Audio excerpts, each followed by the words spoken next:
राम मंदिर का गृह प्रवेश का निमंत्रण है।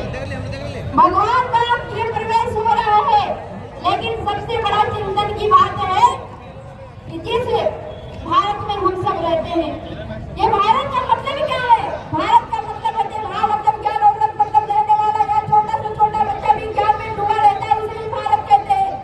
लेकिन आज सबसे बड़ी विडंबना है, हम धर्म को बताते हैं। अगर कोई माँ है और उसके अंदर ममत्व नहीं है तो वो माँ नहीं हो सकती है, और अगर कोई हिंदू है और उसके अंदर हिंदुत्व नहीं है वो हिंदू नहीं हो सकता है।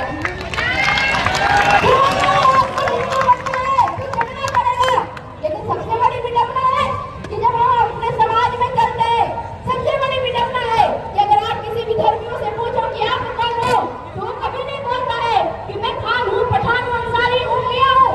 वो बोलता है मैं मुसलमान हूँ। एक ईसाई से पूछो आप कौन हो, तो कभी नहीं बोलता है मैं कैथोलिक हूँ, प्रोटेस्टेंट हूँ, वो बोलता है मैं ईसाई हूँ। लेकिन अपने समाज के लोगों से पूछो आप कौन हो, तो बड़ा गर्व से बोलते हैं कि मैं पांडव जी हूँ, मैं पाठक जी हूँ, मैं मिश्रा जी हूँ, मैं द्विवेदी जी हूँ, मैं सिंह जी हूँ, मैं राजपूत जी हूँ, मैं साहब जी हूँ, मैं मंडल जी हूँ, मैं दास जी हूँ, मैं रविदास जी हूँ। लेकिन सब जी में हिंदू जी कहाँ कायम हो जाते हैं, तो पता ही नहीं चलता है। इसके लिए सबसे पहले आपको हिंदू बनना पड़ेगा। पहले हिंदू बनिए, सेकुलर हिंदू बनने से काम नहीं चलेगा, केवल बोलने से काम नहीं चलेगा, आपको जगना पड़ेगा। जगना कैसा? बोले स्वर अगर छत्रपति शिवाजी जैसा होगा तो यहाँ से केवल भगाना ही नहीं, लोग देख कर आपको भागने लग जाए, ऐसा स्वर आपके अंदर होना चाहिए। लेकिन आज हमारे देश में संविधान के नाम पर भी विधान चल रहा है। 4 लाख मठ मंदिर जो सरकार का कंट्रोल में है, आप सिद्धि विनायक चले जाओ, वहाँ का चढ़ावा सरकार कंट्रोल में करके रखता है। लेकिन वही हजरत अली दरगाह है जहाँ का चढ़ावा सरकार नहीं रखता है। आप पुष्कर मंदिर चले जाओ, वहाँ का चढ़ावा सरकार कंट्रोल में करके रखता है। लेकिन वहीं पे आज अजमेर शरीफ है जिसका चढ़ावा सरकार कंट्रोल में नहीं रखता है। काशी विश्वनाथ चले जाइए, वहाँ का चढ़ावा सरकार कंट्रोल करके रखता है, लेकिन जाम नवाबी मस्जिद में सरकार कंट्रोल करके नहीं रखता है। ये हमारी समाज की विडंबना है, क्योंकि हम आज तक सोए हुए हैं, जातिवाद में बटे हुए हैं। लेकिन आपको जगना होगा, बहुत हो गई जातिवाद की बात, अब नहीं हिंदूवाद की बात होनी चाहिए। कुछ नेता वोट के लिए, कुछ नेता अपने व्यक्तिगत स्वार्थ के लिए लोगों को बांट दिया है। लेकिन मैं सभी से एक ही बात कहूंगी कि कंधे से ऊंची छाती नहीं होती, कंधे से ऊंची छाती नहीं होती, धर्म से ऊंची जाति नहीं होती। जब दिया ही नहीं रहेगा तो जाति का क्या करोगे, और जब धर्म ही नहीं रहेगा तो जाति का क्या करोगे। इसलिए आपको जातिवाद में नहीं बटना, आपको अगर बटना है तो हिंदुत्ववाद में बटना। इसलिए एक बात और मैं कहकर अपनी वाणी को विराम करूंगी, क्योंकि कुछ ही समय मिला है। लेकिन मैं तो कहती हूँ कि अगर चिड़िया जलते हुए जंगल में अगर सहयोग करती है तो इतिहास में आप कर रखिए कि अगर कहीं आग लगा और केवल दर्शक बनेंगे तो इतिहास आपका गुणगान नहीं करेगा।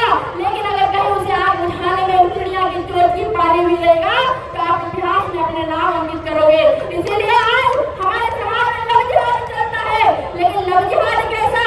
अपनी बहन बेटियों को भुला कर ले जाता है और 35 टुकड़ों में काट कर वापस करता है।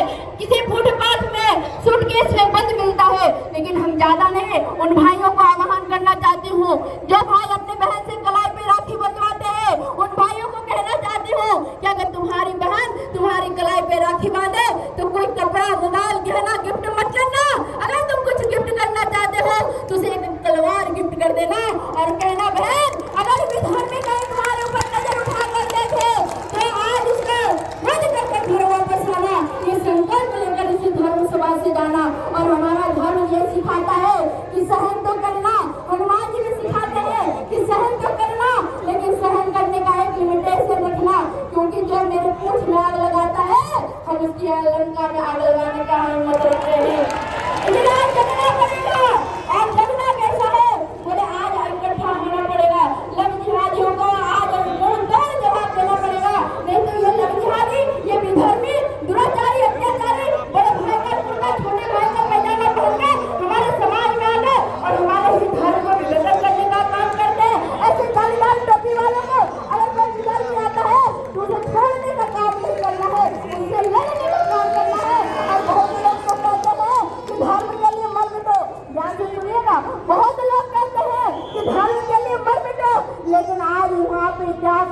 पड़ेगा। अहिंसा परमो धर्म अब नहीं चलेगा। ये आधा अधूरा श्लोक कभी नहीं चलेगा, उसको आप पूरा पढ़िए। अहिंसा परमो धर्म तो है, लेकिन अगर धर्म के लिए हिंसा किया जाए तो वो भी धर्म होता है। अहिंसा परमो धर्म, धर्म हिंसा तथा होता। आज हथियार उठाना पड़ेगा, छत्रपति शिवाजी बनना पड़ेगा, क्योंकि जीत के लिए जुनून चाहिए, उबाल के लिए खून चाहिए। आसमान से जमीन पर उतर आएगी, एक बार श्री राम का पूर्ण होना चाहिए। जितने भी भाई हैं, एक बार दोनों हाथ उठाकर जयकारा लगाएंगे, जय जय श्री राम, जय जय श्री राम, भारत माता की माता जानकी की। अपने बीच कुछ विशिष्ट अतिथि आए हैं।